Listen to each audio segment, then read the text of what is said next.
ಆನಂತರ ವಿಜೇಂದ್ರ ಅವರನ್ನ ಹೊರಗೆ ಹಾಕಿ ಏನೋ ಅಂತ ಮಾತನಾಡಲಾಗಿದೆ ಏನಂತ ನಾವೇ ಮಾತಾಡಿರೋದ ಹೇಗೆ ಅಂತ ಸರ್? ಇದರ ಬಗ್ಗೆ ನೋ ಕಮೆಂಟ್ಸ್. ನನ್ನದಲ್ಲದಂಥ ಆಡಿಯೋಕ್ಕೆ, ನನ್ನದಲ್ಲದಂಥ ವಿಡಿಯೋಕ್ಕೆ ನಾನು ಯಾವುದೇ ಸಂದರ್ಭದಲ್ಲಿ ಇಷ್ಟವರೆಗೂ ಉತ್ತರ ಕೊಟ್ಟಿಲ್ಲ, ಮುಂದೆಯೂ ಉತ್ತರ ಕೊಡಲ್ಲ. ಆದ ಕಾರಣ ಇದರ ಬಗ್ಗೆ ನೋ ಕಮೆಂಟ್ಸ್. ಇದಕ್ಕಿಂತ ಹೆಚ್ಚು ನಾನು ಏನು ಹೇಳಲಿಕ್ಕೆ ಇಷ್ಟಪಡಲ್ಲ.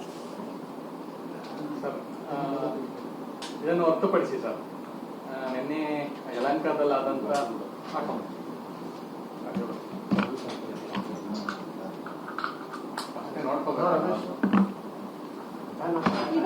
ಸರ್, ಸಹಜವಾಗಿ ಆಡಿಯೋ ಬಗ್ಗೆ ನೀವು ಮಾತಾಡಲ್ಲ ಅಂದ್ರೆ ಬೇರೆ ಯಾರಾದ್ರೂ ಮಾಡಿರ್ಬೋದಾ ಅಂತ ಅನ್ಸುತ್ತೆ ಸರ್ ನಿಮ್ಗೆ? ಸಹಜವಾಗಿ ಅಲ್ಲ, ನನಗೇನು ಅನಿಸೋದು ಗೊತ್ತಾ, ಪ್ರಾಯಶಃ ತುಂಬ ಸಂಗತಿಗಳನ್ನು ಮಾಧ್ಯಮದವರೇ ಇನ್ವೆಸ್ಟಿಗೇಟ್ ಮಾಡಿ ಈ ಆರ್ಟಿಫಿಷಿಯಲ್ ಇಂಟೆಲಿಜೆನ್ಸ್ ಮತ್ತೊಂದು ಏನು ಅಂತ ನೀವು ಕಂಡುಹಿಡಿದಿದ್ದೀರಿ.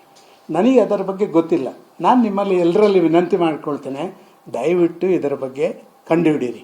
ಕಂಡುಹಿಡೀಲಿಕ್ಕೆ ಮೊದಲೇ ಉಂಟಲ್ಲ, ಕೆಲವು ಪೇಮೆಂಟ್ ಟಿ ವಿಗಳು ಪ್ರಾರಂಭ ಮಾಡಿವೆ. ಸದಾನಂದ ಗೌಡರ ಜನ್ಮ ಜಾತಕವನ್ನು ತೆಗಿಲಿಕ್ಕೆ ಕೆಲವು ಪೇಮೆಂಟ್ ಟಿ ವಿಗಳು ಮಾಡಿದ್ದಾರೆ ಈಗಾಗಲೇ. ನನಗೆ ಸಂತೋಷ, ಅದರಲ್ಲೇನಿಲ್ಲ. ಮಾಧ್ಯಮಗಳು ಇರುವುದೇ ಅದಕ್ಕೆ. ಆದರೆ ಸತ್ಯವನ್ನು ಹೇಳಲಿಕ್ಕಿರೋದು ದೇವರು ಮೆಚ್ಚದಂಥ ರೀತಿಯಲ್ಲಿ ಮಾಧ್ಯಮಗಳಲ್ಲಿ ಪ್ರತಿಬಿಂಬಿಸುವಂಥದ್ದು ಅದು ಒಳ್ಳೆಯದಲ್ಲ. ಆದ ಕಾರಣ ಇದರ ಬಗ್ಗೆ ನಾನು ಎಲ್ಲ ಮಾಧ್ಯಮದಲ್ಲಿ ವಿನಂತಿ ಮಾಡ್ತೀನಿ, ದಯವಿಟ್ಟು ಇನ್ವೆಸ್ಟಿಗೇಟ್ ಮಾಡಿ. ಇದೊಂದು ಮೇಜರ್ ಇಶ್ಯೂ, ಒಂದು ಪೊಲಿಟಿಕಲ್ ಆ್ಯಕ್ಟಿವಿಟೀಸ್ನ ಬಗ್ಗೆ ನಡೆಯುವಂಥ ಇಶ್ಯೂ. ದಯವಿಟ್ಟು ಇದರ ಬಗ್ಗೆ ನೀವು ಫೈಂಡ್ ಔಟ್ ಮಾಡಬೇಕು ಅಂತ ಹೇಳುವಂಥ ವಿನಂತಿಯನ್ನು ನಾನು ಮಾಡ್ತಾ ಇದ್ದೀನಿ. ನನಗೆ ಗೊತ್ತಿಲ್ಲ, ನನಗೆ ಗೊತ್ತಿದ್ದರೆ ನಾನು ನಿಮಗೆ ಎಲ್ಲ ಕ್ವಶನ್ಗೆ ಆನ್ಸರ್ ಮಾಡ್ಬೋದು. ನೋ ಕಮೆಂಟ್ಸ್ ಅಂತ ಯಾಕೆ ಹೇಳ್ತಾ ಇದ್ದೀನಿ? ಮುಂದೆ ಪ್ರಶ್ನೆ ಕೇಳಬೇಡಿ ಅಂತ ಹೇಳೋದಕ್ಕೆ ಹೇಳ್ತಾ ಇದ್ದೀನಿ. ಆದರೆ ನಮಗೆ ಒಂದು ಟಿ ವಿಯನ್ನು ನಾನು ನೋಡಿದೆ ಈಗ, ಅದು ನನ್ನ ಯಾವುದು ಇದರಲ್ಲಿ ಹಾಲು ಇದರ ಒಕ್ಕೂಟದ ಅಧ್ಯಕ್ಷನಾಗಿ ಮಾಡಬೇಕು ಅಂತ ಕೇಳಿ ಡೈರೆಕ್ಟ್ ಆದರೂ ಸಾಕು ಅಂತ ಹೇಳುವಂಥದ್ದು. ಅಂಥ ಪೇಮೆಂಟ್ ಗಿರಾಕಿಗಳಿಗೆ ನಾನು ಉತ್ತರ ಕೊಡಬೇಕಾಗಿಲ್ಲ. ಎಲ್ಲ ಟಿ ವಿಯವರು ನೋಡಿದ್ದಾರೆ, ಜನ ನೋಡಿದ್ದಾರೆ, ನನಗೆ ಫೋನ್ ಮಾಡಿದರು. ಇವತ್ತು ಇಶ್ಯೂ ಇರುವಂಥದ್ದೇನು, ಯಾವುದೋ ಒಂದು ಆಡಿಯೋ ಬಂದಿದೆ, ಇದು ನಂದಲ್ಲ, ಆದ ಕಾರಣ ಕಮೆಂಟ್ಸ್ ಮಾಡಲ್ಲ ಅಂತ ನಾನು ಹೇಳಿದ್ದೀನಿ.